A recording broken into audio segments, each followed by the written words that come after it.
नमस्कार, आप देख रहे हैं खबरदार। मैं हूं श्वेता सिंह। सबसे पहले खबरों को खबरदार के लेंस से देख लेते हैं। बड़ी खबर यह है कि नए साल के करीब आते ही Bharat happy new vaccine year वाले मोड में आ गया है। देश में जल्दी वैक्सीन को मंजूरी मिल सकती है, लेकिन उससे पहले ही देश में वैक्सीनेशन का रिहर्सल चल रहा है। गुजरात, पंजाब, आंध्र प्रदेश और असम में वैक्सीनेशन को लेकर 2 दिन का एक ड्राई रन जारी है। किसी भी व्यक्ति तक वैक्सीन पहुंचाने की एक लंबी प्रक्रिया है। वैक्सीन का भंडारण, राज्यों में वैक्सीन को भेजना और फिर जिला, शहर और गांव के स्तर तक उसे पहुंचाना, इस पूरी प्रक्रिया को टेस्ट किया गया है। कोरोना वैक्सीन आप तक कैसे पहुंचेगी, इसे आज आपको समझ लेना चाहिए, ताकि वैक्सीन आने से पहले आपको सारी जानकारी हो, हर तरह का भ्रम दूर हो जाए और टीकाकरण की प्रक्रिया एकदम सरल हो जाए। आज तक एक जिम्मेदार चैनल होने के नाते आप तक हर जानकारी पहुंचा रहा है। आज का विश्लेषण देखकर आप नए साल में आने वाले वैक्सीन के लिए खुद को अपडेट कर पाएंगे। आपके काम की खबर यह भी है कि प्रधानमंत्री नरेंद्र मोदी ने आज देश की पहली ड्राइवरलेस मेट्रो ट्रेन की शुरुआत दिल्ली में वीडियो कॉन्फ्रेंसिंग के जरिए की। 37 किलोमीटर लंबी मजेंटा लाइन पर यह सुविधा शुरू हो गई। बिना ड्राइवर वाली मेट्रो को लेकर लोगों के मन में सबसे बड़ा सवाल यही है कि यह कितनी सुरक्षित होगी और ये खतरों से निपटती कैसे है।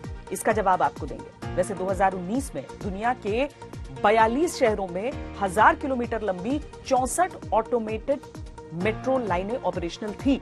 अब दिल्ली इस लिस्ट में नया शहर है। 2023 तक दुनिया में ऑटोमेटिक मेट्रो लाइनों की लंबाई 3000 किलोमीटर हो जाएगी।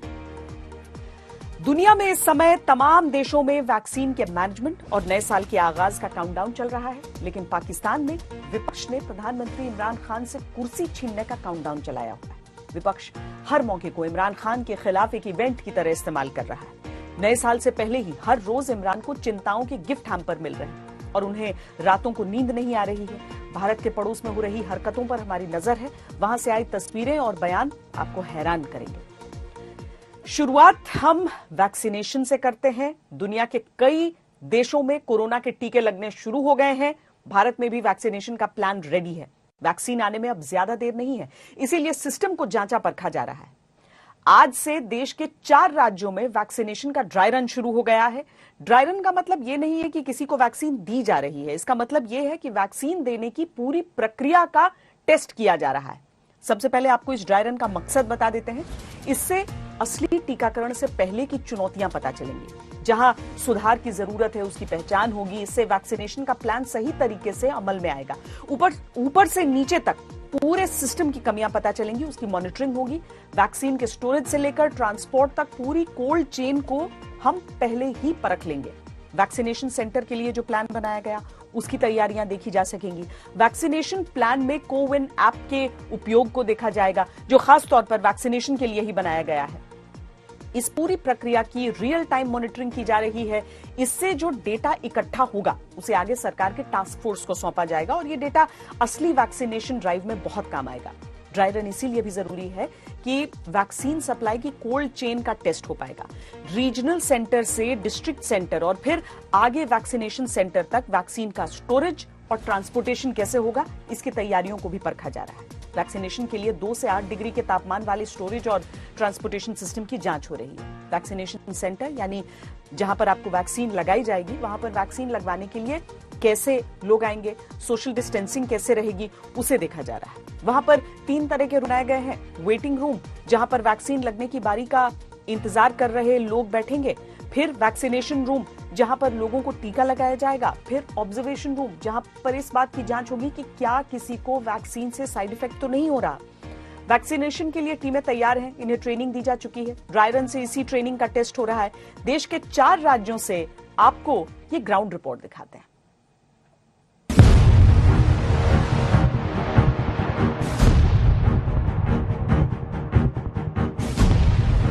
भारत के मिशन वैक्सीनेशन का पहला टेस्ट।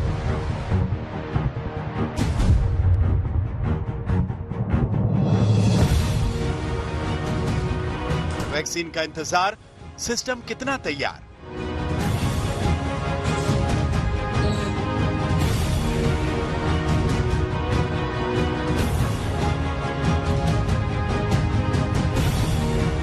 चार राज्यों से वैक्सीनेशन ड्रिल की ग्राउंड रिपोर्ट।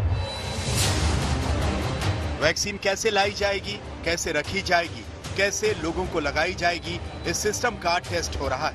देश के 4 राज्यों में ये 2 दिन बेहद अहम है।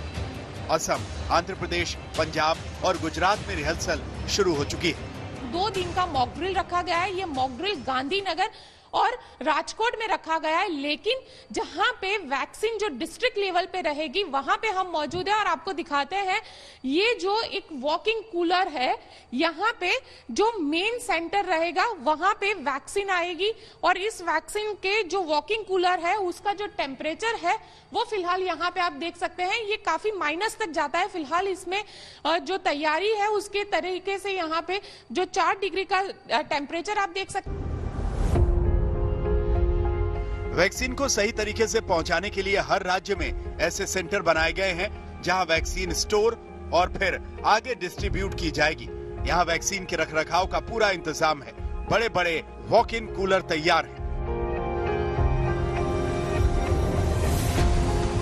और लोग हैं जिन लोगों को ये वैक्सीन देनी है उन तक पहुंचाने के लिए इस तरीके के जो कूलर है उसका इस्तेमाल होगा। आप देख सकते हैं यहाँ पे इस तरीके के जो कूलर्स है उसको रखा गया है। इसके अंदर जो आइस पैड है वो रखा गया है। माइनस यहाँ पे 5 से कम डिग्री टेम्परेचर यहाँ पे रखा जाता है।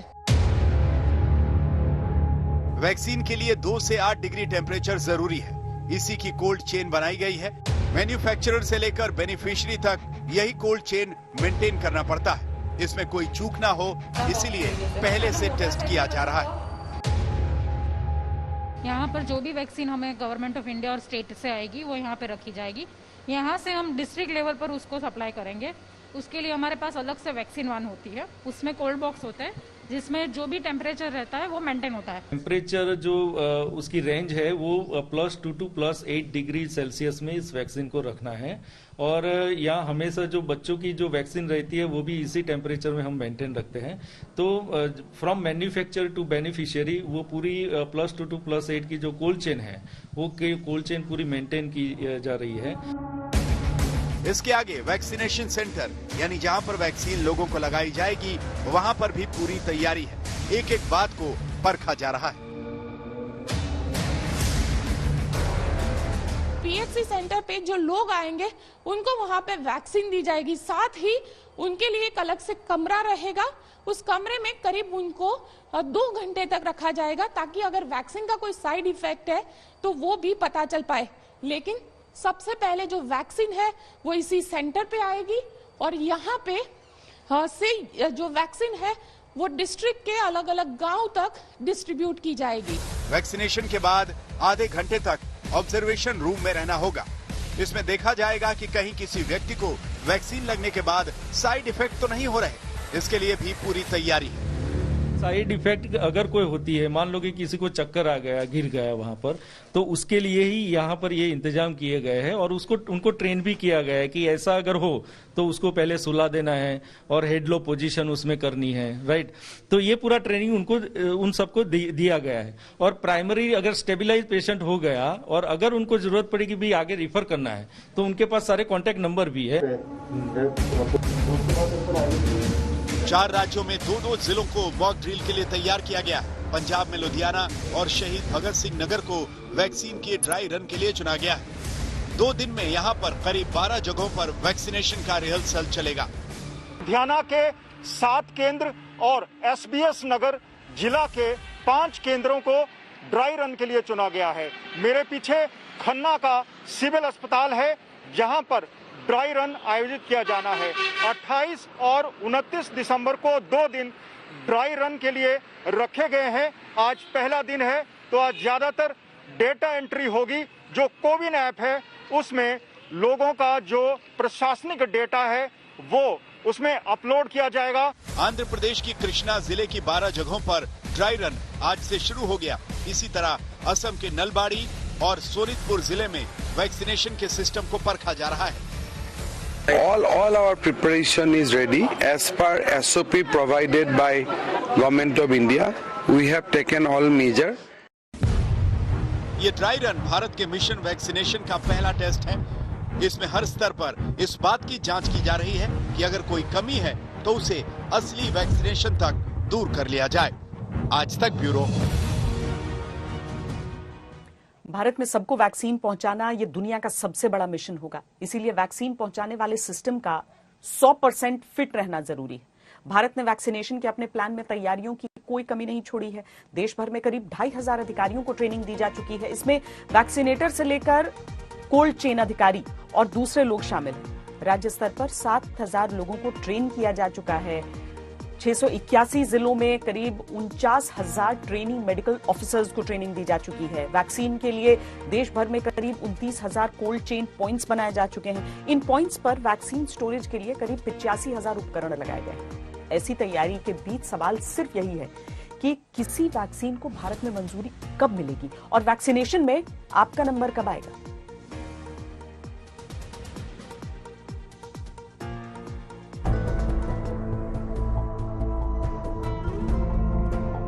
देश के 4 राज्यों में मॉक ड्रिल से ये उम्मीद और बढ़ गई है कि वैक्सीनेशन में भारत का नंबर आने में अब ज्यादा देर नहीं है। खुद सरकार भी बार बार ये कहती रही है कि जनवरी से टीके लगने शुरू हो जाएंगे।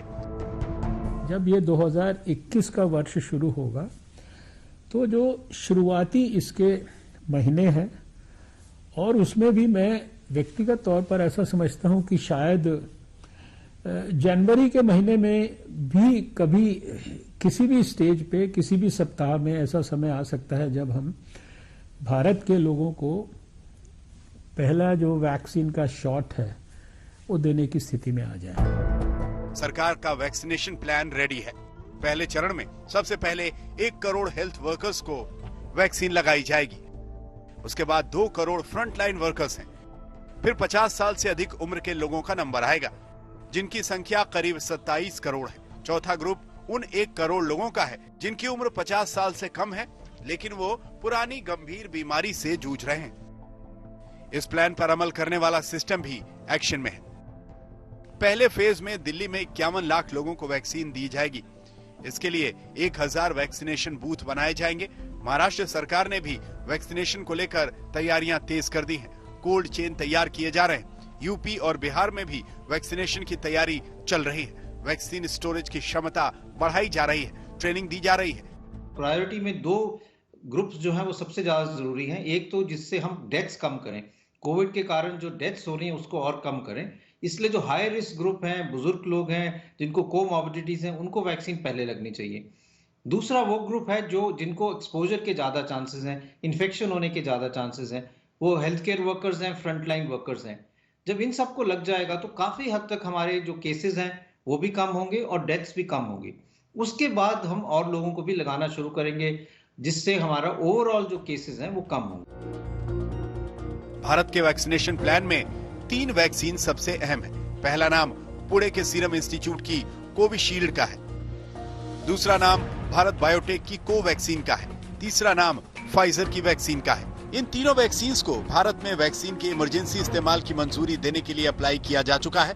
लेकिन सबसे बड़ी उम्मीद ऑक्सफोर्ड और एस्ट्राजेनेका की वैक्सीन से है, जिन पर अटकलें ये भी है कि जल्द ही इस वैक्सीन के भारत में इमरजेंसी इस्तेमाल को मंजूरी मिल सकती है। अगर भारत ऐसा करता है, वो ऑक्सफोर्ड की वैक्सीन को मंजूरी देने वाला दुनिया का पहला देश होगा, क्योंकि खुद ब्रिटेन में इस वैक्सीन को अभी मंजूरी नहीं मिली है, जहां इस वैक्सीन का सफल ट्रायल हुआ है। अब ये कहा जा रहा है कि 4 जनवरी तक ब्रिटेन में भी इस वैक्सीन को मंजूरी मिल जाएगी। इससे भारत की उम्मीदों को पंख लग गए हैं। आज तक ब्यूरो। आज ही सीरम इंस्टीट्यूट ने बताया है कि भारत में कोविशील्ड टीके की 4 से 5 करोड़ डोज बनकर तैयार हैं। बस अब सरकार से वैक्सीन की मंजूरी मिलने की देरी है। वैसे पूरी दुनिया में कोरोना का टीका लगना शुरू हो चुका है। फ्रांस और इटली में भी टीकाकरण की शुरुआत हो गई है। खाड़ी देशों में ओमान ने वैक्सीनेशन शुरू कर दिया है। अमेरिका में 20 लाख से ज्यादा लोगों को वैक्सीन लगाई जा चुकी है। चीन में 10 लाख, ब्रिटेन में 8 लाख, रूस में 7 लाख, इजराइल में 3 लाख से ज्यादा लोगों को कोरोना का टीका लगाया जा चुका है। दुनिया के करीब 15 देशों में टीकाकरण अभियान शुरू है। भारत में जहां वैक्सीनेशन की तैयारी हो रही है, वहीं पर कुछ लोग वैक्सीन को लेकर धर्म के नाम पर भ्रम फैलाने में जुटे हैं। आज ही हिंदू महासभा के स्वामी चक्रपाणी ने नया विवाद खड़ा कर दिया। उन्हें संदेह है कि अमेरिका में जो कोरोना वैक्सीन तैयार हुई है उसमें गाय के खून का इस्तेमाल किया गया है। इसीलिए उनका कहना है कि वैक्सीन के बारे में कंपनियां पूरी जानकारी दें और सरकार इस पर कदम उठाए। उन्होंने राष्ट्रपति को भी चिट्ठी लिखी है। आपको याद होगा कि इसी तरह से मुंबई में एक मुस्लिम संगठन और कई उलेमाओं ने वैक्सीन पर सवाल उठा दिए थे और कहा था कि कोरोना वैक्सीन में पोक प्रोडक्ट्स का इस्तेमाल हुआ है जो धर्म के खिलाफ है। बाद में यूएई की फतवा काउंसिल ने कहा कि अगर कोरोना टीकों में पोक जेलेटिन का इस्तेमाल हुआ भी है तो ये इस वक्त गलत नहीं, क्योंकि इंसानों की जान बचाना प्राथमिकता है। वैक्सीन में धर्म को लाने वाली इसी तरह की बातें अब हिंदू महासभा के स्वामी चक्रपाणी कर रहे हैं।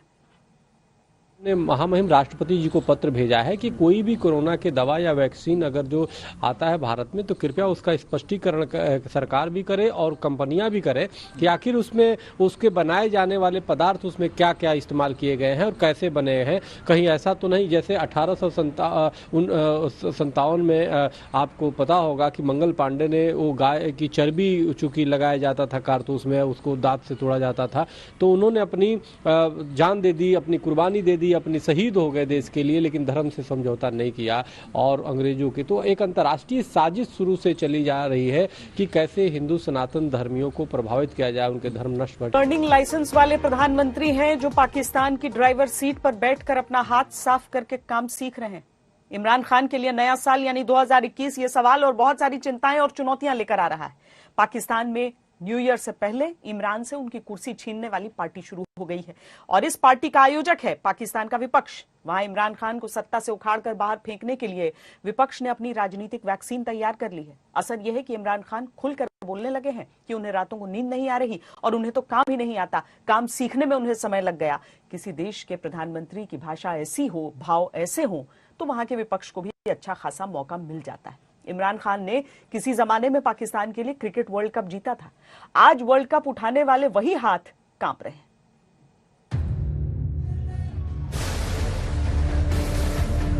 पिटाई से टीवी पर आकर कहता है कि मुझे काम करना नहीं आता।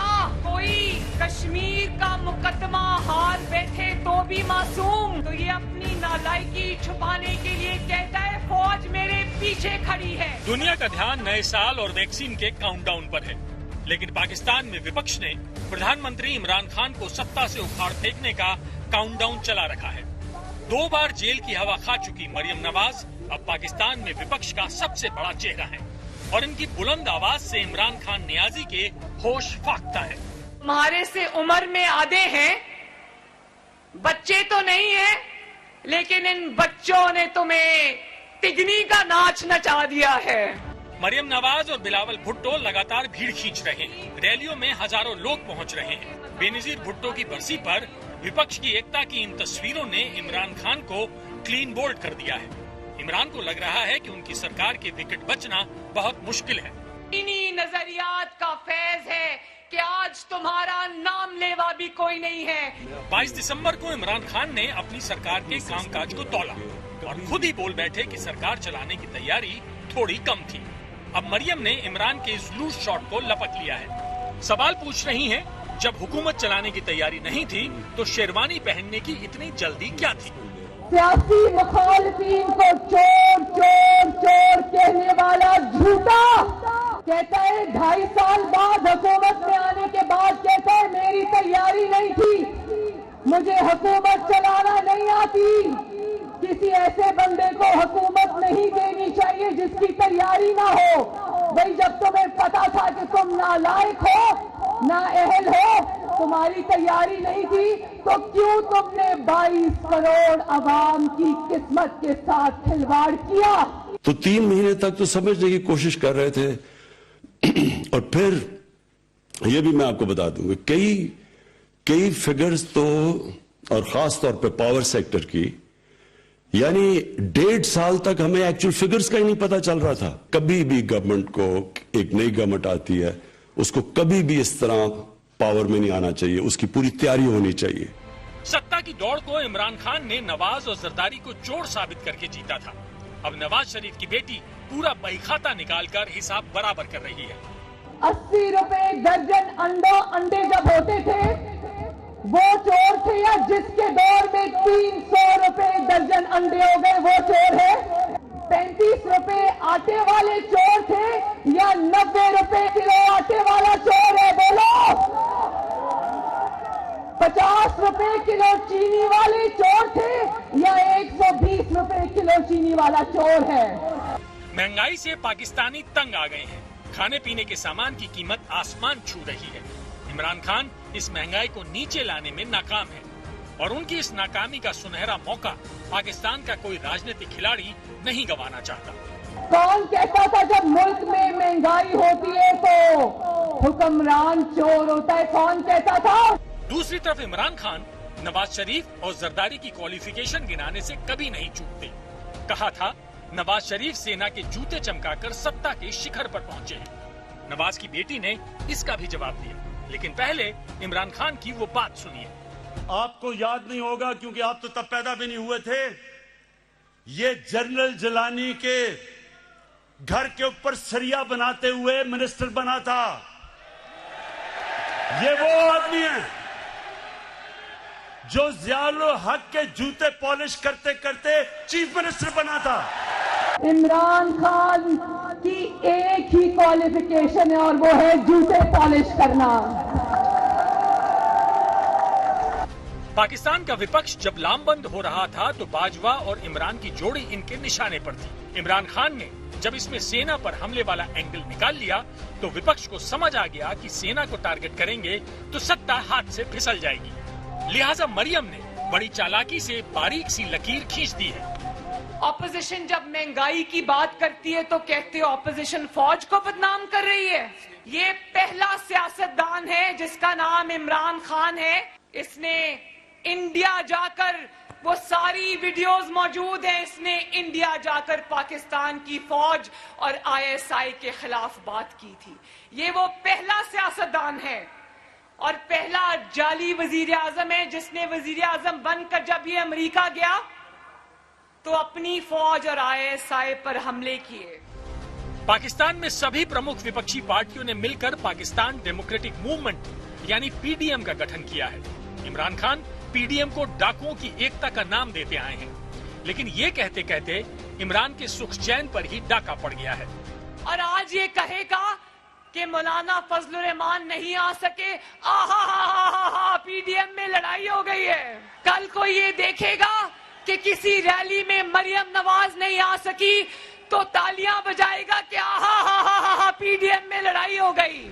कुल मिलाकर नया साल पाकिस्तान और इमरान खान के लिए हैप्पी नहीं होने वाला। महंगाई बढ़ी हुई है, आवाम चिड़ी हुई है और विपक्ष राशन पानी लेकर चढ़ा हुआ है। इमरान की हालत उनकी बातों से समझी जा सकती है। तो ये अब परफॉर्मेंस का टाइम आ गया और परफॉर्मेंस के लिए अपने ऊपर प्रेशर डालें। अब ये जो आप कॉन्ट्रैक्ट साइन किए हैं इनके ऊपर इवैल्यूएशन होगी हर मिनिस्ट्री की। जो सबसे बड़ा इस वक्त पाकिस्तान का अगर एक चैलेंज है जो मुझे कई दफा रात को नींद नहीं आती सोच के, वो है हमारी पावर मिनिस्ट्री। इमरान खान के हाथ से वक्त फिसल रहा है। विपक्ष अब इस्लामाबाद के लिए लॉन्ग मार्च निकालने की तैयारी कर रहा है। 2 जनवरी को इस्लामाबाद में 11 विपक्षी पार्टियों की बैठक है जहां आगे की रणनीति के बारे में फैसला होगा। यानी न्यू ईयर में इमरान को चिंताओं का गिफ्ट हैम्पर मिलने वाला है। आज तक ब्यूरो। इमरान खान वैसे तो बड़े बदलाव का नारा देकर सत्ता तक पहुंचे थे, लेकिन अब पाकिस्तान में उनकी लोकप्रियता घटती जा रही है। इमरान को सत्ता में आए करीब 2.5 साल हुए हैं, लेकिन वो कुछ खास करने में कामयाब नहीं रहे। उनके कार्यकाल में पाकिस्तान कंगाल हो गया। पाकिस्तानी लोगों पर महंगाई का भारी बोझ है। बाजार से आटा गायब है। 35 रुपए प्रति किलो का आटा 90 रुपए प्रति किलो में मिल रहा है। खाने के सामान के दाम आसमान छू रहे हैं। बाजार में एक अंडा 30 रुपए का मिल रहा है। 50 की चीनी 120 रुपए की हो गई है। रसोई गैस की कीमत आसमान पर पहुंच गई है। 800 की जगह अब 1400 रुपए में एक सिलेंडर मिल रहा है। कोरोना काल में पाकिस्तान आर्थिक बदहाली की स्थिति में पहुंच गया, लेकिन आतंकवादियों पर से उसका फोकस नहीं हटा। वो जेल में भी हाफिज सईद जैसे आतंकवादियों का पूरा ख्याल रख रहा है। जकीउर रहमान लखवी को पेंशन दे रहा है। अमेरिकी पत्रकार डैनियल पर्ल के हत्यारे उमर सईद शेख की रिहाई पर मुहर लगा चुका है। अब तक घरेलू परेशानी से बचने के लिए पाकिस्तान की सरकारें कश्मीर को बड़े मुद्दे की तरह पेश करती थी, लेकिन अनुच्छेद 370 के खात्मे के बाद पाकिस्तान के कश्मीर वाले एजेंडे को भी झटका लगा है। कश्मीर पर पाकिस्तान की साजिश लगातार नाकाम हो रही है।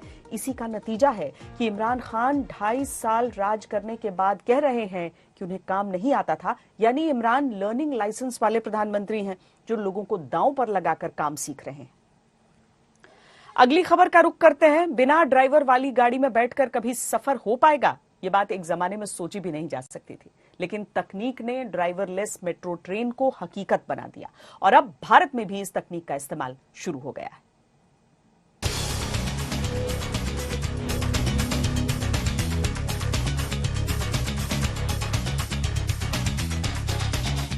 भारत में शहरी यातायात को स्मार्ट बनाने के लिए दिल्ली मेट्रो अब खुद पहले से ज्यादा स्मार्ट हो गई है, क्योंकि दिल्ली मेट्रो अब ड्राइवरलेस भी हो गई। 37 किलोमीटर की मेजेंटा लाइन पर बिना ड्राइवर वाली दिल्ली मेट्रो की सर्विस की शुरुआत प्रधानमंत्री नरेंद्र मोदी ने की है। ये ऑटोमेटेड है, यानी आपको समझाएं कि ऑटोमेटेड का मतलब क्या है। एक तो ड्राइवरलेस है, दूसरा इसमें प्री फिक्स किया गया है, यानी पहले से ही टाइमिंग फिक्स्ड है, यानी कितने बजे मेट्रो आके खड़ी होगी, स्टेशन पे कितनी देर रुकेगी, ये सब पहले ही तय हो चुका है और इसी वजह से ये काफी माना जाता है कि पंक्चुअल रहेगी।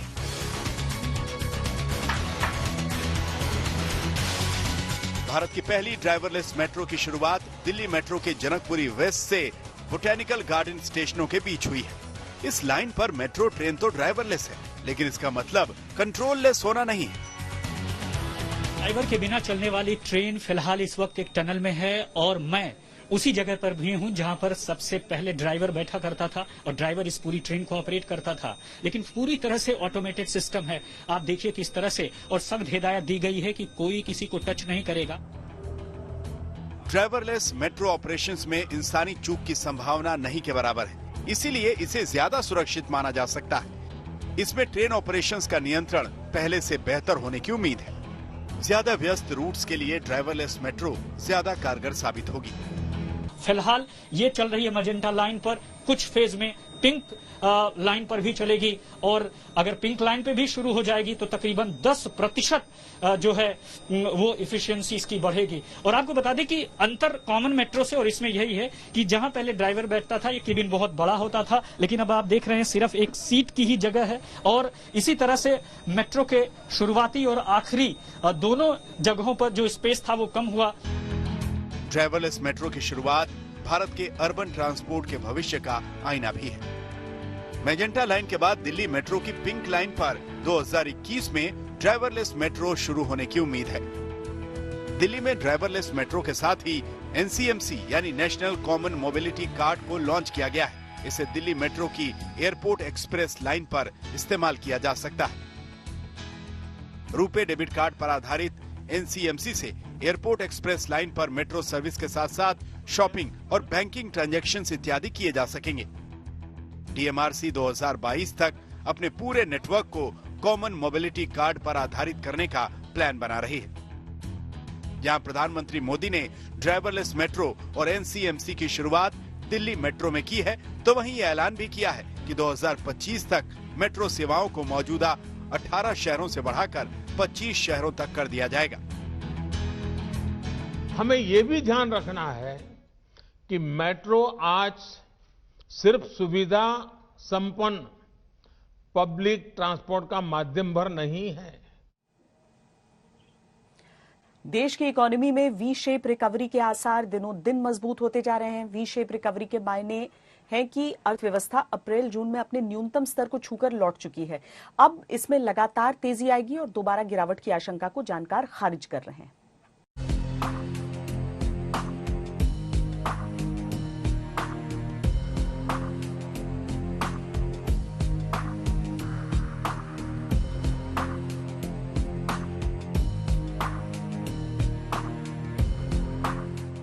देश की अर्थव्यवस्था में अनुमान से तेजी रिकवरी का दावा वित्त मंत्रालय से लेकर आरबीआई तक हाल के दिनों में कई बार कर चुके हैं। वित्त मंत्री ने इसके साथ ही भरोसा जताया कि इकोनॉमी में वी शेप रिकवरी हो रही है।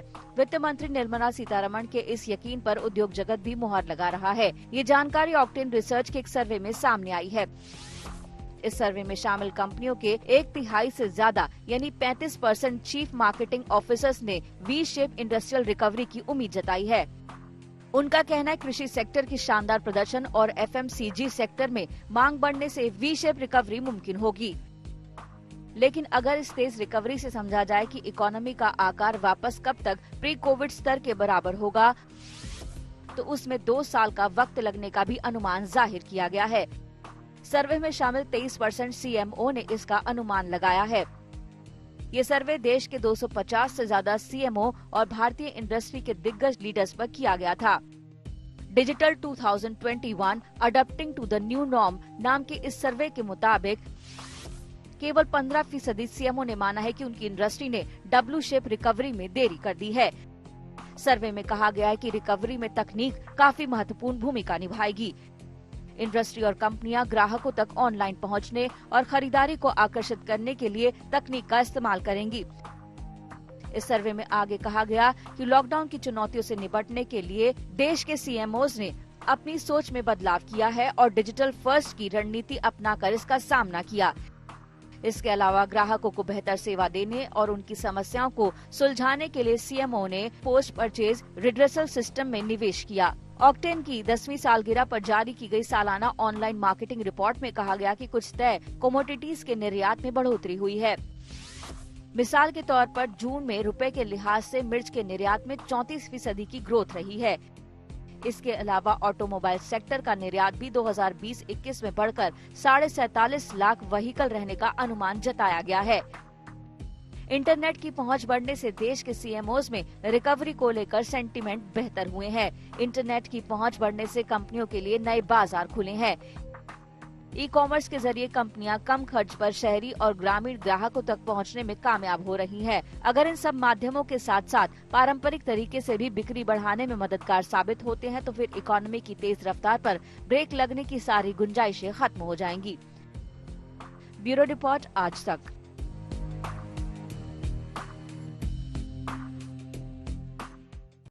कोरोना काल ने कारोबार को एकदम बदल कर रख दिया है। खान पान की आदतों से लेकर पहनने ओढ़ने तक लोगों की ज्यादातर आदतों में बदलाव हुआ है। इससे कारोबार जगत को भी कहीं नुकसान तो कहीं फायदा हुआ है। आयुर्वेद से लेकर हेल्थ इंश्योरेंस पॉलिसीज तक इसी काल में बम्पर मुनाफा कमाने में कामयाब रहे हैं।